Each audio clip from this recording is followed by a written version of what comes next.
Bonjour à tous et à toutes. C'est un peu émouvant quand même de se retrouver un an après, parce que du coup il y a un an on organisait un débat ici à Groix avec les mêmes, ou presque. Marjolaine n'était pas là, mais mes bas étaient bien représentés. Peut-être juste pour... moi je vais poser quelques questions, puis après vous aurez la parole bien sûr, vous, pour poser les questions. Pour commencer un peu, si vous aviez chacune un mot... suite à la projection de ces deux films. Oui, alors moi, ça va être émouvant, mais c'est vraiment à titre très personnel parce qu'on voit dans le deuxième film Bruno Noury, qui était notre maire, qui est mort en exercice il y a 2 ans. Et c'est très émouvant de voir son élection, son début de premier mandat. Et puis de voir en fait toutes ces personnes qui ont eu des trajectoires de vie pas tout à fait comme elles avaient prévu. Voilà, j'étais à côté des autres personnes des collectifs qui expliquaient un petit peu ce qu'étaient devenus les uns les autres dans le film, donc c'est assez, ça brasse pas mal. Je vais rester sur le mot du documentaire qui est l'insularité, c'est difficile à dire. Je dois expliquer? Non, t'es pas ça va prendre trop de temps. Ouais, moi, ce qui me venait, c'était cloisonnement, je pense. C'est parfois des mondes qui vivent les uns à côté des autres, mais qui ne se rencontrent pas, que ce soit les citoyens, quelquefois c'est les élus dans certaines îles, et puis les îles qui sont aussi un peu encloisonnées de toute façon. Donc il y a du cloisonnement dans le cloisonnement, parfois. Moi j'aurais dit éloquent, parce qu'entre les deux documentaires se répondent, et malheureusement sur les mêmes thématiques. Et je voulais donner la parole à Claire. Du coup, toi, tu as réalisé donc le premier documentaire. C'était il y a 1 an que tu as commencé à tourner, c'est ça? Pourquoi tu as eu envie de faire ce film sur le logement? Toi, tu n'étais pas insulaire, mais ça t'a touchée Oui, ça m'a touchée parce que déjà, comme beaucoup de personnes, je ne suis pas très originale, je suis attirée par l'insularité. Vivre sur une île, c'est quelque chose qui va être très fantasmé, que j'ai fantasmé enfant parce que j'habitais à Julouville et en face de nous il y avait les îles Chausey. Donc je me suis retrouvée à Lorient il y a 4 ans à découvrir Groix et à me demander qui habitait sur ces îles. Et la question est devenue, en essayant d'y répondre, est devenue assez politique parce que comme on le voit dans les 2 documentaires, en fait, qui a le droit de vivre sur ces îles aujourd'hui? Donc c'est essayer de répondre à cette question-là qui m'a intéressée par la voix des principales concernées. Et alors, ce qui est intéressant, c'est qu'on tisse, dans ton film, il y a vraiment des habitants des différentes îles du Ponant, parce que nous, au fil des rencontres, on va dire, c'est beaucoup à travers la radio qu'on a pu se rencontrer, et on a des îles très différentes, mais il y a plein de problématiques similaires. C'est beaucoup ce dont on a parlé l'année dernière au Parc à Bout. Mais alors, 1 an après, il s'est passé quand même pas mal de choses. Et moi, c'était là-dessus que j'avais envie de commencer le débat. Après, il y aura peut-être d'autres questions sur les films. Il s'est passé pas mal de choses. Donc déjà, un film, mais sur chaque île, soit il y a eu des mobilisations citoyennes, soit des élus qui se sont un peu emparés du sujet. Peut-être on commence par Watt. Céline, est-ce que tu veux nous expliquer un petit peu ce qui est en cours sur l'île de Watt? Alors, pour garder un petit espoir sur le logement, sur Watt, on a un projet, mais qui est encore au stade d'étude. C'est un projet de 2400 m² qui va être acheté par la communauté de communes, parce que notre communauté de communes est très très active. Donc c'est ACTA Auré-Quiberon Terre Atlantique. Et donc ce serait entièrement dédié à de la résidence principale à travers du BRS, du bail réel solidaire, c'est-à-dire que la collectivité reste propriétaire du terrain et la personne qui achète est propriétaire de sa maison. Et donc voilà, en BRS en propriété ou en locatif social. Donc c'est le petit espoir. Après, si vous lisez la presse, vous avez peut-être pu voir que... Pardon, vous n'entendez pas. À Watt, beaucoup de jeunes s'en vont, donc peut-être que ces projets arrivent trop tard. Et alors, Roxane, peut-être de l'Île-Dieu, toi, dans le film, on voit ce projet-là du Hollandais flottant, je ne me trompe pas? Volant flottant. Qu'en est-il, presque 20 ans après, de ce projet-là? Parce qu'on parle foncier qui reste à la collectivité. Là, c'était du foncier de la collectivité qui a été vendu à des particuliers pour de la résidence principale. Et du coup, aujourd'hui, où est-ce que... Alors, c'est un très beau quartier. C'est un lotissement, d'ailleurs Jeff Mallet l'a très bien expliqué, les lieux d'urbanisme à l'époque. C'est très beau, on dirait, avec plein de petites venelles, on se dirait vraiment pas du tout dans un lotissement tel qu'on peut aujourd'hui imaginer ce que c'est qu'un lotissement. Encore bien habité. Après, à l'époque, ils avaient donc mis en place des clauses pour interdire la revente pendant un certain nombre d'années à des résidences secondaires. Donc il faut savoir que les mairies ne peuvent pas décider de clauses éternelles. C'est-à-dire qu'il faut que ces clauses soient limitées dans le temps. Et il faut qu'elles aient des cas de force majeure possibles en cas de séparation, de décès, etc. Donc il y a quand même certaines de ces maisons forcément qui se sont perdues, entre guillemets. Mais c'est vrai qu'à l'époque, les clauses sont très très longues, il me semble un peu trop d'ailleurs, je crois que c'est 40 ans, enfin, voilà. Ils n'avaient pas forcément prévu toutes les clauses en cas de séparation. Là, on a une famille qui est concernée avec un cas de séparation qui pourrait avoir un peu de difficulté à revendre, etc. Parce que ça se revend quand même au prix du marché, donc après il faut quand même avoir des acheteurs potentiels sur des résidents principaux, c'est pas toujours évident. Parce que du coup, il n'y a pas de plafond de revente, ce qui est prévu normalement dans le bail réel solidaire. Non. Ouais, alors le bail réel solidaire, c'est quand même quelque chose de vachement bien parce qu'on plafonne le prix de la revente, effectivement. Chaque année, la maison prend, le coût de la maison, le prix de la maison est indexé sur un indice, par exemple l'indice à la construction. Mais quand on revend sa maison au bout de 5 ans, c'est le prix d'achat plus les 5 ans avec le coût de l'index, mais on ne peut pas revendre au-dessus. Ce qui n'est pas du tout le cas sur les anciennes opérations qu'avaient pu monter les mairies, parce que le plafond de revente dans le droit français, c'est pas quelque chose qui existe aujourd'hui. Peut-être si on continue le tour à Belle-Île, donc déjà vous êtes bien mobilisés comme collectif, et puis vous avez réussi à travailler un peu avec des élus sur certaines choses. Oui, on a des élus qui se sont saisis de différents outils parce qu'on est aussi une zone tendue reconnue en tant que telle. Donc effectivement, on a la régulation des meublés touristiques. On a un OPARU qui consiste à rénover les biens dans le centre-ville, le port d'arrivée qui est la ville de Le Palais. On a maintenant une obligation de déclarer, de demander l'autorisation à la mairie pour un changement d'usage. Et on va aussi sur des modifications maintenant du PLU pour faire des zones qui seraient destinées à la résidence principale. Voilà. Donc ça, c'est les nouvelles constructions. On ne peut pas obtenir de permis de construire pour la résidence secondaire. Ouais, alors là, on part dans le futur. C'est pas encore, tout n'est pas encore acté, mais on y va. C'est ouvertement dit dans les médias. Et à côté de ça aussi, on a une centaine de logements qui ont été faits ces dernières années. Donc à Belle-Île, on est bien lotis. On a des recrutements de fonctionnaires pour contrôler tout ça. On a 2 postes consacrés à ça. Et notre collectif, nous, de citoyennes, on est aussi en ce moment en train de créer un livret d'action, d'outils pour le communiquer à toutes les îles du Ponant pour montrer qu'il y a vraiment beaucoup de solutions possibles. Voilà.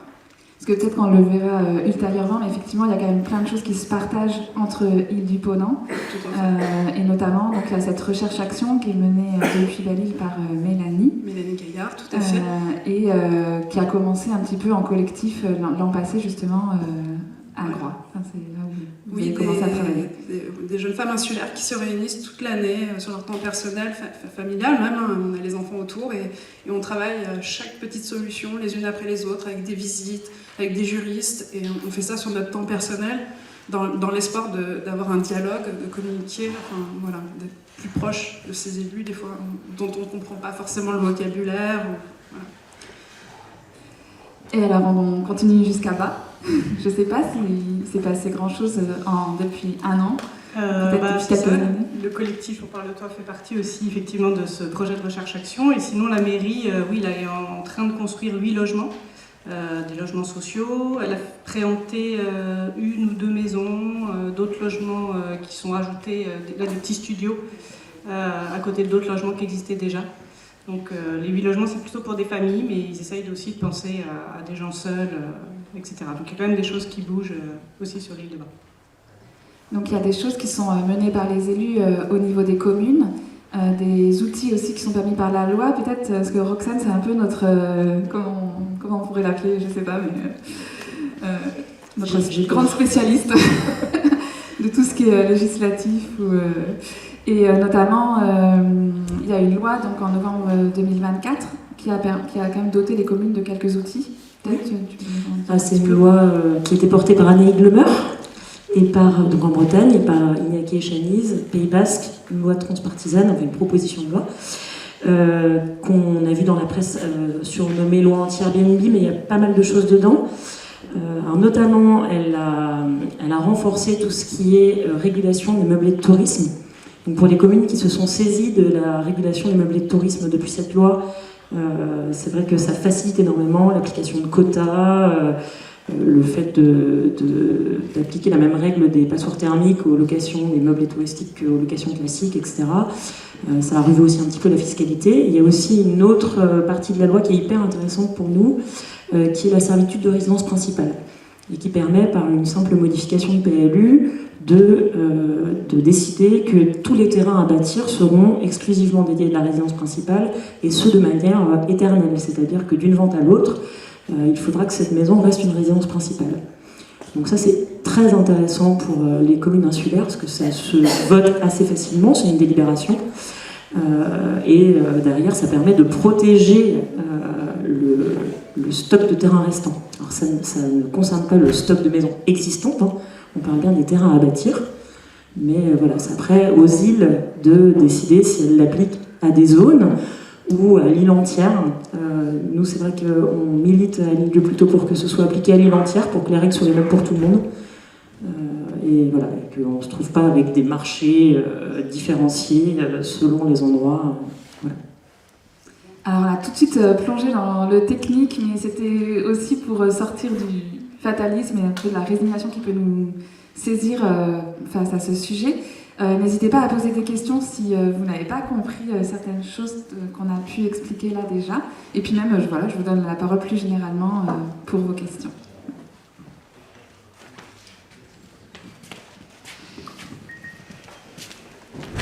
J'essaye de faire un peu tout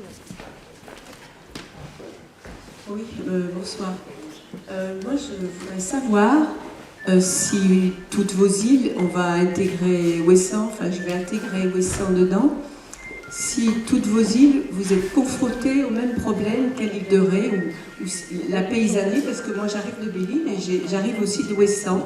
Et je me suis aperçue qu'au centre de ces deux îles, il y a encore la paysannerie. Et je voulais savoir si la paysannerie de ces îles, de vos îles, sont confrontés au même problème qu'à l'île de Ré, où, me semble-t-il, la paysannerie est obligée de vendre ses terrains parce qu'ils sont énormément imposés. Il me semble. Je peux répondre sur le parti foncier agricole, c'est une très grosse question, puisque on se doit d'importer la nourriture, etc. Donc c'est une vraie question. Et c'est vrai que pendant très longtemps, on rongeait ces terrains agricoles. Les agriculteurs ont vraiment sonné l'alarme en disant « Attendez, là, c'est notre autonomie que vous touchez ». Donc en tout cas, chez nous, ils sont très vigilants. Il y a la SAFER, il y a quand même des organismes qui sont là. Il y a des choses à dire, beaucoup. Ça serait presque des heures à dire sur ça. Et on a Terre de Liens qui est venue sur Belle-Île, donc on a des initiatives, mais la paysannerie, on retombe sur les mêmes problématiques bretonnes. On a des politiques agricoles communes, enfin des parcelles. Vous connaissez la complexité d'attribution des parcelles et des subventions. Enfin, c'est complexe. Hein. Voilà, pour Belle-Île en tout cas. Nous, sur l'île de Bas, on est une île qu'on appelle l'île filière, c'est-à-dire qu'il y a énormément de production agricole, mais en fait tout s'en va sur le continent. Il n'y a pas eu de nouvelle installation depuis 100 ans. Donc c'est ça, les terres sont réparties entre les différents agriculteurs et puis elles bougent un petit peu et près, tout n'est pas forcément suivi à la SAFER, etc. Mais ça reste stable, mais bon, ils sont de plus en plus vieux, comme partout en France. Là, je pense qu'on va perdre des agriculteurs dans les 10 prochaines années. Je crois que les chiffres, c'est à peu près 50% dans 10 ans, là, au niveau de la France. Donc qu'est-ce qui va se passer avec ces champs, je ne sais pas. Normalement, de toute façon, avec le PLU, ils sont fixés en agricole. Ça ne peut plus bouger. Mais comment est-ce qu'ils vont faire, je ne sais pas. Bon, je le dis quand même, on a eu une occasion d'accueillir un couple d'agriculteurs cette année et ça a été barré par la municipalité. Sur Watt, c'est vivrier ou vraiment à la marge. Enfin, on a un maraîcher, mais c'est des terrains de famille. C'est pas très encadré. Oui, du coup, sur les lieux, on a aussi le RAIA et Terre de Liens, donc le réseau agricole atlantique. Il y a Terre de Liens, la SAFER qui préempte quasiment systématiquement et qui réinstalle des agriculteurs en gardant l'emprise foncière. Et voilà. Après, nous, on a la problématique, c'est le logement des agriculteurs. Il est vraiment temps qu'on inclue l'habitat léger dans notre PLU. Là-dessus, on est très à la bourre. Mais après, comme toutes les petites communes, on est peu outillés juridiquement, etc. Et donc tous les changements de PLU, c'est toujours très long. Mais il faut vraiment qu'on s'y mette parce qu'on a des agriculteurs, des jeunes installés, mais qui menacent de partir parce qu'ils ne peuvent pas s'installer sur l'exploitation.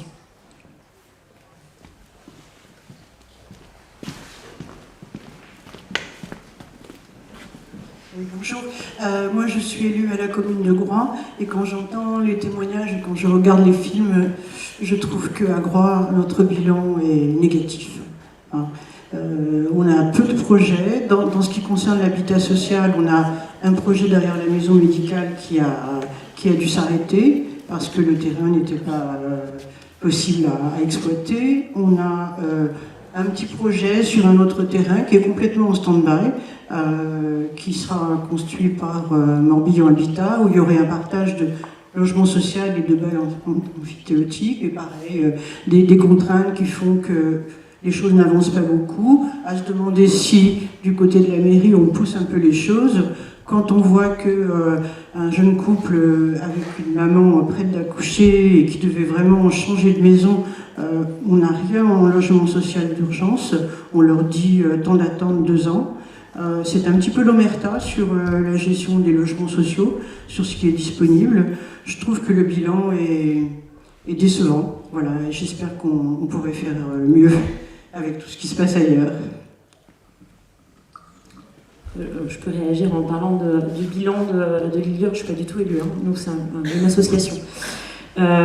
Néanmoins, la municipalité vient d'achever un mandat très actif sur le logement. Je pense que c'est vraiment une question de volonté politique.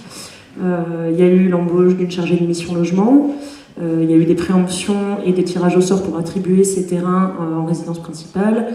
Il y a eu un appel à candidature pour créer une coopérative d'habitants. Il y a eu une stratégie locale de l'habitat, ce qui est l'équivalent d'un PLH, mais comme on est une commune isolée, on n'a pas le droit de faire un PLH, donc on a décidé de faire tout pareil, mais de l'appeler autrement. Donc une stratégie locale de l'habitat qui est franchement, alors ça, on va encore dire, ça fait un diagnostic, ça fait des études, etc. Pour avoir suivi, parce que du coup le collectif nous fait partie de la commission Habitat, on a été intégré à la commission Habitat pour pouvoir suivre ce qui se passait. Et honnêtement, pour avoir vu le travail qui a été fait sur cette stratégie locale de l'habitat, c'est extrêmement précieux. Le diagnostic permet d'avoir une trajectoire à long terme, de voir vers quoi on va, d'avoir un plan d'action sur 6 ans qui est extrêmement bien tracé, avec les montants à trouver en face, etc. Ils ont fait, donc, toujours la municipalité, la surtaxe sur les résidences secondaires au maximum, à 60%. Alors, c'est quelque chose qui est un peu décrié et je suis assez d'accord avec le principal biais de cette loi, c'est qu'elle devrait normalement on devrait être taxé en fonction de ses revenus. Ce serait beaucoup plus juste et ça avait été une demande d'ailleurs d'un élu breton, Neil Cahuissin de l'UDB, qui avait vraiment milité pour que cette surtaxe sur la taxe d'habitation des résidences secondaires soit vraiment dépendante des revenus de chacun. Ça n'a pas été le cas. La loi ne permet pas de faire ça. Et donc, en attendant, cette surtaxe, elle permet de récupérer à l'île 2 millions d'euros. Ces 2 millions d'euros, ils ont été entièrement fléchés sur le logement pour aider le bailleur social à finaliser des opérations de logement social. Parce que chez nous, on a un prêt à la construction à 4 500 € le mètre carré, donc le bailleur social n'y arrive plus. Donc, il faut aider. Donc, ils ont mis 1 million sur la table pour pouvoir finir une opération de logement social. Voilà, enfin, il y a vraiment énormément de choses en cours. Il y a eu la régulation des meublés de tourisme, qui ça, pareil, c'est un énorme pas en avant pour nous. Donc voilà, je pense que c'est vraiment une question de volonté politique. Il ne faut pas passer à côté des prochaines municipales, selon moi.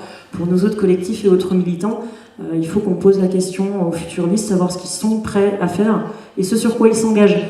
Non seulement dans les nouvelles choses, mais à conserver aussi. Parce que ça va être très tentant pour les listes municipales qui se présentent de dire bon bah là on va baisser la surtaxe sur les résidences secondaires parce que ça rapportera des voix, ou on va limiter la régulation sur les meublés de tourisme parce que c'est vrai que ça emmerde les gens de ne pas pouvoir louer en meublé de tourisme, c'est moins rentable. Mais il va falloir être très très attentif parce que ces lois-là, ces mesures-là, elles ont été prises dans la douleur, elles sont impopulaires mais elles sont plus que nécessaires pour nos territoires, donc soyons très très vigilants à ces mesures électorales-là.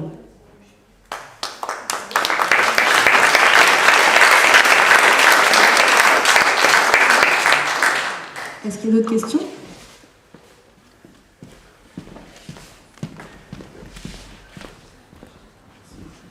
La proposition de loi et son contenu, telle qu'elle n'est pas encore à l'œuvre. Elle est en cours. Elle a été votée, mais en application, elle ne fait que faire ses premiers pas. Elle concerne toutes des choses qui luttent contre le marché privé. Que représente sur vos îles le foncier public par rapport au foncier privé?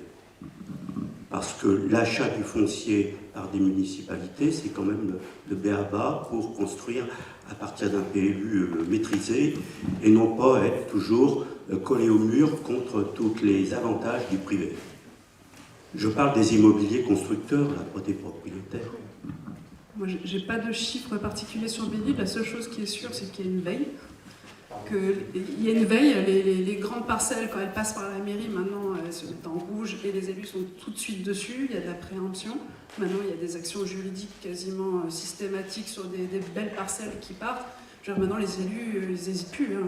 On sait que le foncier, oui ça coûte cher, mais plus personne... voilà, effectivement, pour Belle-Île. Il est trop petit pour ouais. Nous, on a beaucoup de promoteurs, ils sont refusés. À l'île-Dieu, on a de la réserve foncière encore un peu, donc c'est une bonne nouvelle. Après, on est tous d'accord que la question du foncier, c'est le nerf de la guerre et que tous les élus en ont bien conscience. Ce qui est difficile, c'est de continuer à alimenter cette réserve foncière.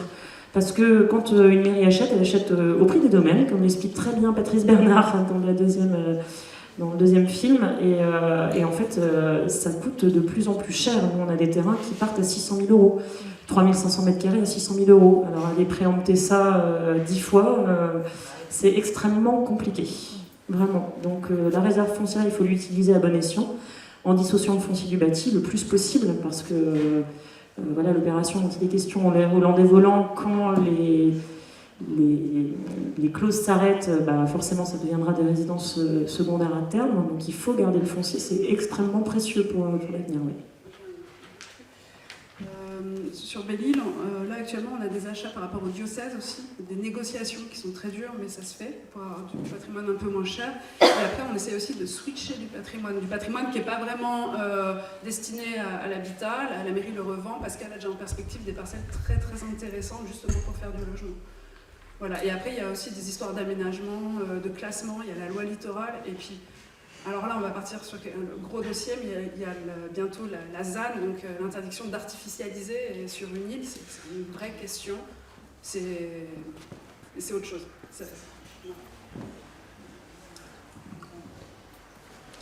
Est-ce qu'il y a d'autres questions?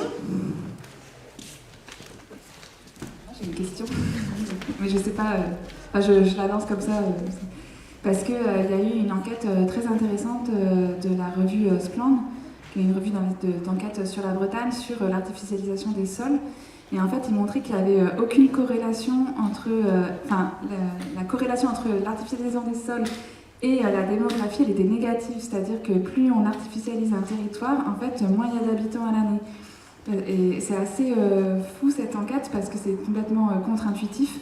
Mais en fait, c'est de montrer qu'un territoire où il y a plus de construction, en fait, c'est souvent plus destiné à la résidence secondaire.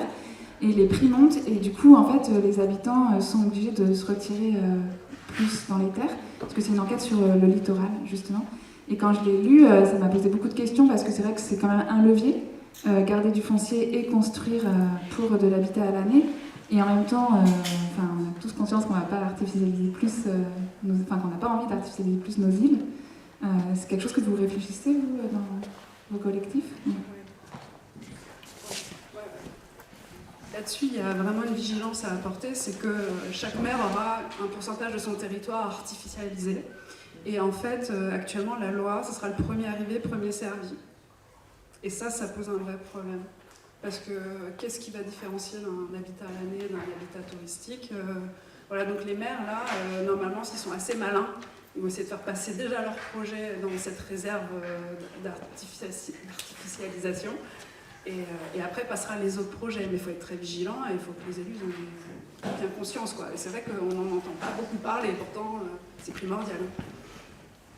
Oui, parce qu'il faut un peu expliquer en fait la loi ZAN. C'est que, par exemple, à Lille-Dieu, j'ai peur de dire une bêtise sur le chiffre, mais il me semble qu'on va avoir le droit d'artificialiser 30 hectares entre 2021 et 2031. J'ai peut-être une bêtise sur les périodes.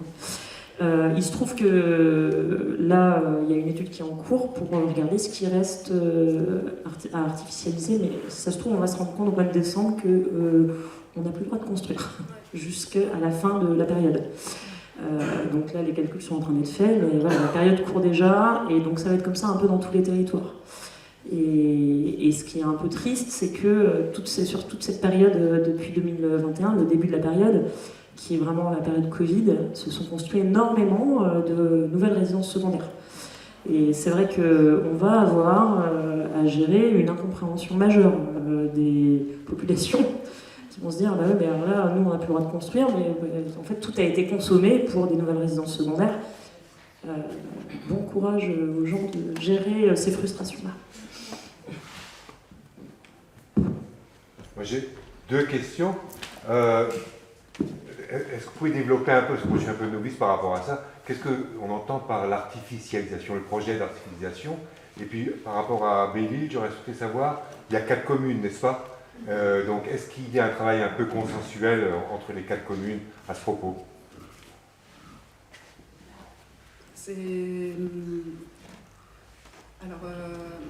Artificialiser, c'est prendre au sol une superficie pour notre destination humaine. Je crois que ça prend en considération les piscines, mais une mare. Et les pistes cyclables, elles ont été enlevées. Enfin, voilà, il y a différentes choses qu'on peut qualifier d'artificialisant. Après, il y a une notion aussi d'intérêt public, je crois. Donc c'est une question de droit, et moi je ne suis pas juriste, hein, je suis citoyenne. Pour Belle-Île, on a 4 communes et une communauté de communes, et il y a des compétences. Et alors là, c'est le bazar. Par exemple, la ville de Le Palais, qui concentre d'ailleurs majoritairement les actifs, hein, c'est le port d'arrivée.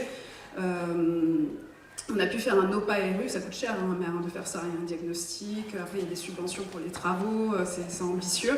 Les 3 autres communes, elles n'ont pas forcément les moyens de mener un tel projet. Donc on ne peut pas tirer forcément sur une mairie plutôt que... Il y a d'autres questions derrière tout ça. Après cette communauté de communes, ils ont fait des recrutements communs, comme des personnes qui vont contrôler les LCD, les numéros d'enregistrement. Donc il y a des recrutements pour les 4 communes. Après, est-ce que les maires fonctionnent bien ensemble? Ce sera à eux de le dire. Oui, artificialiser par exemple une parcelle avec 6000 m² de terrain, une maison dessus, c'est une zone artificialisée. On considère que c'est... À Lille-Dieu, on est à 30% de surface artificialisée sur tout le territoire, dont 75% pour l'habitat. Voilà. Après, vous avez les zones artisanales qui représentent autre chose, les déchetteries, les routes... En fait, dès que l'humain est intervenu et a enlevé l'espace naturel, on considère que c'est une zone artificialisée. D'accord. Et il y a des mètres carrés pour construire une maison. Il faut quoi, 500 mètres carrés, on fait ce qu'on veut? Tout dépend des zones du PLU, en fait. Tout est défini dans le PLU. Il y a des zones où on peut construire jusqu'à 90% de la parcelle, d'autres où on va pouvoir construire que 30% de la parcelle. Généralement, plus on est dans les centres-bourgs et plus on peut construire large sur les parcelles.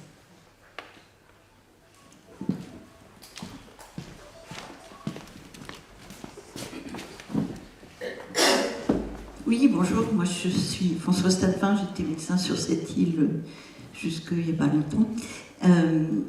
Je vous remercie vraiment de votre témoignage, de tous vos témoignages. J'ai appris énormément de choses, c'est super intéressant.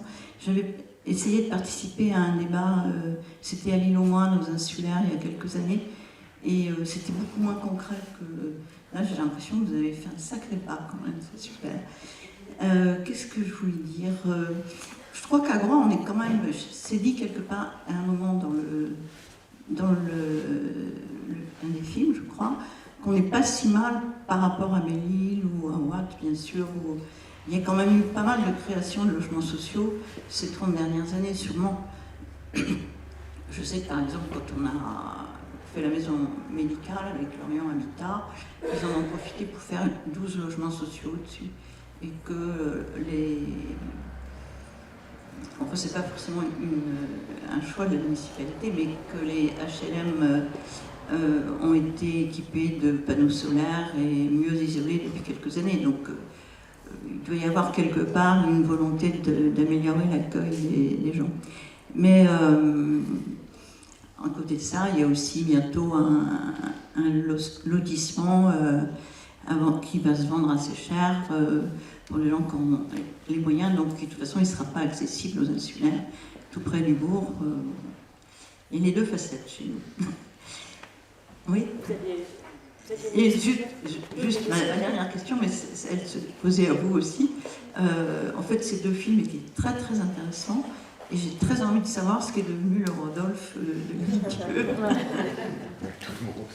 Le projet de Rodolphe n'a pas dû se faire. Je ne sais pas exactement ce qui s'est passé, en tout cas il est toujours dans le même lotissement social qu'on voit dans le film, donc son projet ne s'est pas fait. Je ne sais pas pourquoi par contre. Voilà.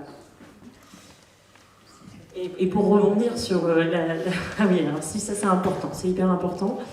Je l'avais déjà dit l'année dernière, nous à l'île 2, quand on a commencé, on est devenu une association en 2021 en réaction à l'effet Covid qui était vraiment très marqué, où les prix de l'immobilier montaient d'un coup, etc.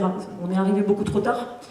Heureusement, il y avait déjà eu des associations avant nous qui avaient fait un sacré boulot, et on a eu des municipalités successives qui ont qui ont anticipé, fait de la réserve foncière, etc.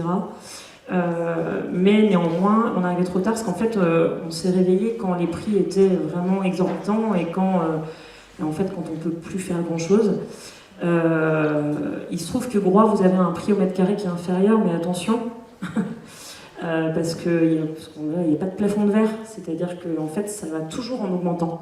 Le désir d'avoir une résidence de vacances sur une île, il ne va pas s'arrêter demain, du tout, et encore moins avec le réchauffement climatique et le sud qui devient vraiment très difficile à vivre dans les périodes estivales et qui provoque un repli des résidences secondaires vers des zones plus habitables comme la Bretagne.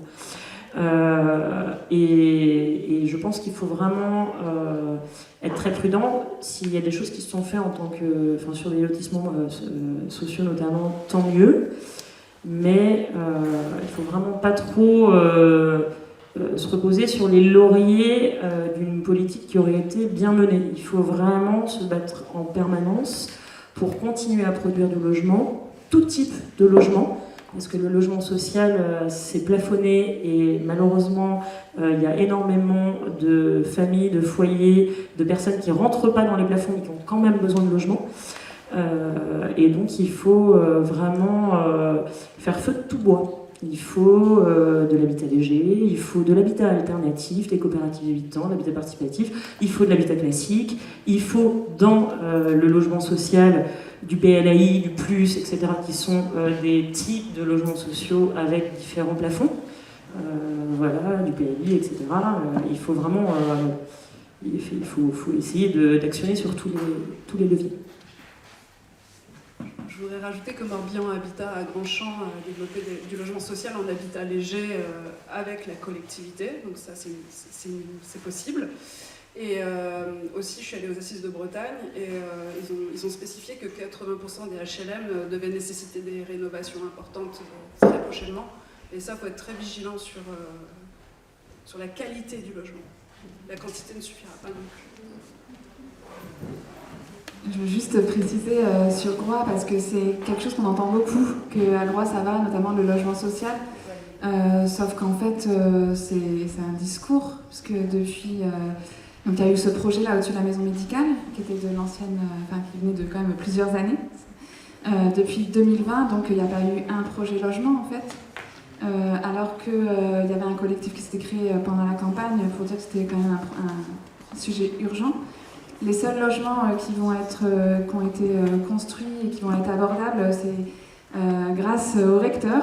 C'est dans le presbytère, la rénovation du presbytère, où il y aura des appartements pour les gens qui arrivent, et puis aussi quelque chose qui est très important, qui est un studio et un dortoir pour des familles qui ne peuvent pas partir en vacances, parce que c'est aussi ça la réalité du logement, c'est que il y a les gens, un tourisme plus populaire n'a plus accès à Groix vu le prix des gîtes. Voilà, c'est le seul projet en fait qui aura été porté depuis 2020. Et sur tous les outils qu'on a pu énumérer qui sont à la disposition de la commune aujourd'hui, aucun n'a été saisi. Il y a seulement la surtaxe des résidences secondaires qui a été votée finalement au printemps dernier. Et c'était grâce aux autres îles du Ponant en fait, parce que c'est sur les autres îles du Ponant qu'on l'a appliqué. Du coup, Groix était la seule île à ne pas l'appliquer, donc elle a décidé de l'appliquer. Et le dernier chiffre que je peux vous donner, c'est que depuis le Covid, donc les prix à Groix, donc c'est depuis l'office notarial, donc c'est vraiment le prix de vente, quoi, ça a augmenté de 85%. Et on n'a rien fait pendant cette augmentation.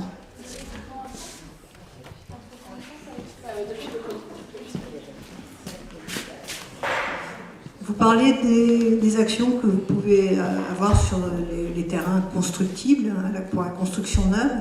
Est-ce qu'il y a des leviers sur les ventes de bâtiments existants? Alors, hormis la prévention, non. Aujourd'hui, non. Dans les choses qu'on a retenues de notre stratégie locale de l'habitat, notamment, une chose qui m'a beaucoup plu, c'est que le bureau d'études disait qu'il fallait absolument qu'on aille réclamer un statut dérogatoire en fait, pour les îles. C'est-à-dire, comme les Outre-mer, avoir des mesures fiscales, juridiques, dérogatoires pour les îles, notamment les îles du Ponant, parce qu'aujourd'hui, on manque d'outils vraiment pour protéger notre logement dans les îles. Dans ces mesures, ils citent éventuellement un plafonnement des prix de revente, pourquoi pas, ne pas appliquer ce plafonnement des prix de revente qui existe sur le BRS, et dire toutes les maisons, voilà, en fait vous avez acheté 200 000 il y a 10 ans, et au bout de 10 ans c'est 200 000 plus 10 fois l'indice l'IRL, et puis vous ne pouvez pas vendre au-dessus. Pourquoi pas? Parce qu'à la limite, que les gens qui viennent acheter leur résidence secondaire ici, ils le font parce qu'ils sont vraiment amoureux du territoire, et pas parce qu'ils veulent faire une bascule de 60% dans 3 ans.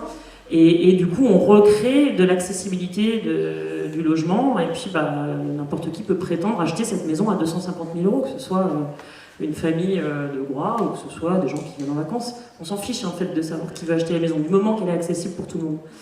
Et donc ça fait partie des choses que le bureau d'études a appuyé en l'écrivant noir sur blanc dans notre stratégie locale d'habitat, en disant là il va falloir aller chercher l'aide de l'État.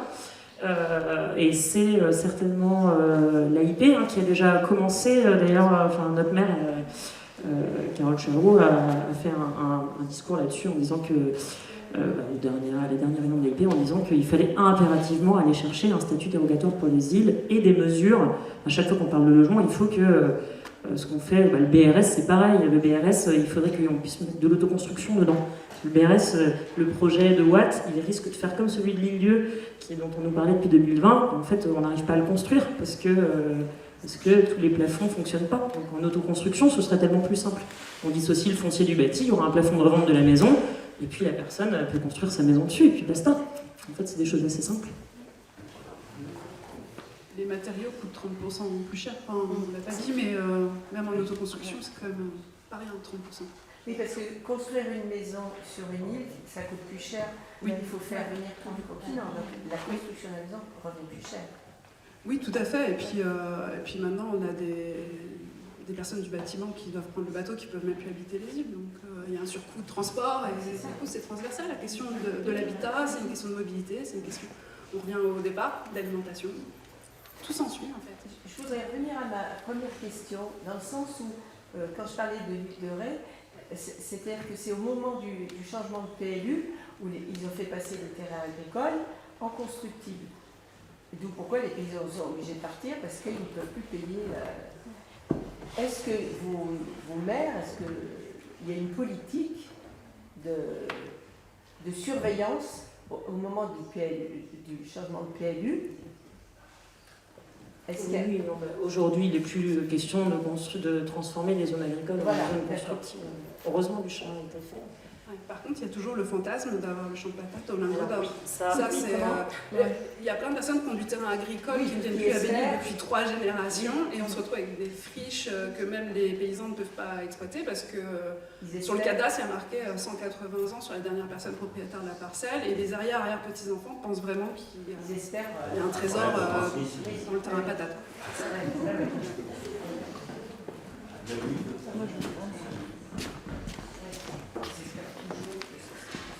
Bonjour.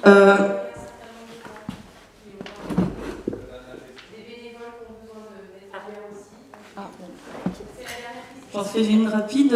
Moi, j'habite à l'île de Sein là, depuis 3 ans. Je voulais témoigner d'un équilibre insulaire très précaire actuellement. On a 5 enfants à l'école, là, maintenant. Et c'est un équilibre qui va peut-être encore baisser en termes d'effectifs.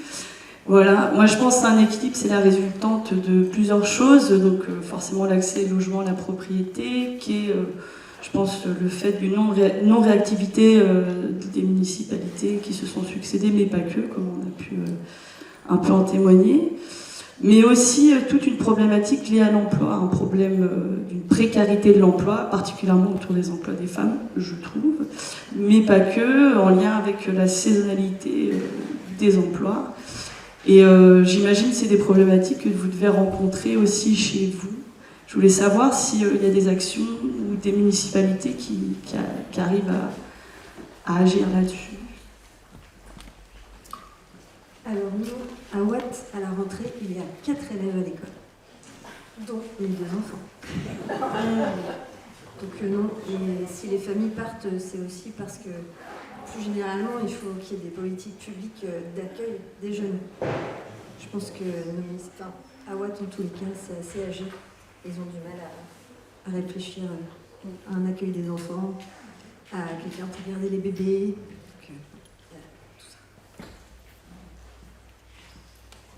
Nous, le collectif, il a été créé en 2021, je pense, parce qu'il y avait à l'époque 6 familles qui se retrouvaient sans logement. Il y avait un logement communal qui se libérait et 6 personnes en besoin parce qu'elles devaient quitter leur propre logement parce que la maison était vendue ou les gens, en tout cas, voulaient les récupérer. Donc c'est comme ça que le collectif a été créé. On a essayé d'échanger avec les municipalités, etc. Mais il y a 3 ans, 2022, 2023, nous, on a 2 classes au primaire, donc ceux qui vont de la toute petite section jusqu'au CP, et puis l'autre c'est CE1, CM2. Et il y a une menace de fermeture de classe parce qu'on passait en dessous des effectifs de 13 enfants. Nous, on est arrivés en 2018, ils étaient 30 à l'école. Donc c'est ça, effectivement, l'école et la chute des effectifs, c'est assez dramatique. Puis après, c'est un effet boule de neige, parce que s'il n'y avait plus qu'une classe, s'ils avaient fermé une classe, il n'y avait plus de nouveaux arrivants. Il y a même des parents qui menaçaient de partir de l'île. Nous, avec ces 100 nouveaux logements qui sont arrivés sur le marché, clairement, on n'est plus sur une ouverture de classe. On a justement des néos qui essayent de s'installer, notamment en maraîchage biologique, etc. Mais clairement, il est très attractif notre territoire et c'est des familles qui veulent venir. Après, je ne vous dis pas qu'au bout d'1 an ou 2 à valdinguer, et notamment en juillet-août, à se retrouver dans des campements, au bout d'un moment ça use et les enfants ils aiment bien ça au début. Puis il y en a, ils finissent en mobil-home aussi l'hiver, donc à un moment donné c'est plus très drôle. La question économique, elle est hyper importante. En fait, il s'est opéré des choses très violentes sur nos îles, on s'en est pas rendu compte parce que c'est un peu étalé dans le temps, mais on a des secteurs d'activité qui ont énormément évolué. Je prends l'exemple de l'île Dieu, on est passé d'une île qui marchait sur 2 jambes, voire 3, c'était la pêche, le tourisme et un peu la construction forcément. Et plus on regarde ce qui se passe dans le temps récent, et plus on voit la pêche qui se pète la gueule et le tourisme qui monte. Sauf que on n'a pas du tout les mêmes salaires quand on travaille dans la pêche que quand on travaille dans le tourisme. Et en fait, le tourisme, c'est beaucoup des emplois de service, et c'est des emplois qui sont extrêmement précaires, mais ton film en parle très bien, c'est-à-dire qu'il va falloir qu'on soit extrêmement vigilant sur la précarisation des métiers de nos territoires qui sont en train de s'axer vers une économie vraiment uniquement touristique, et ça peut avoir énormément d'enjeux sur les capacités, notamment d'achat, de paiement de loyer, etc. Le taux d'effort de nos îles est extrêmement important, c'est-à-dire que payer le loyer représente pour certaines familles jusqu'à 50% de leurs revenus, voire des fois au-dessus. Pour, j'imagine, la famille qui est en 35 mètres carrés à 1 000 € par mois, c'est quand même très costaud. Donc oui, il y a des enjeux, en fait, tout est imbriqué, tout est extrêmement complexe, le géographe le dit bien. Il faudra qu'on soit très vigilant dans les années à venir là-dessus.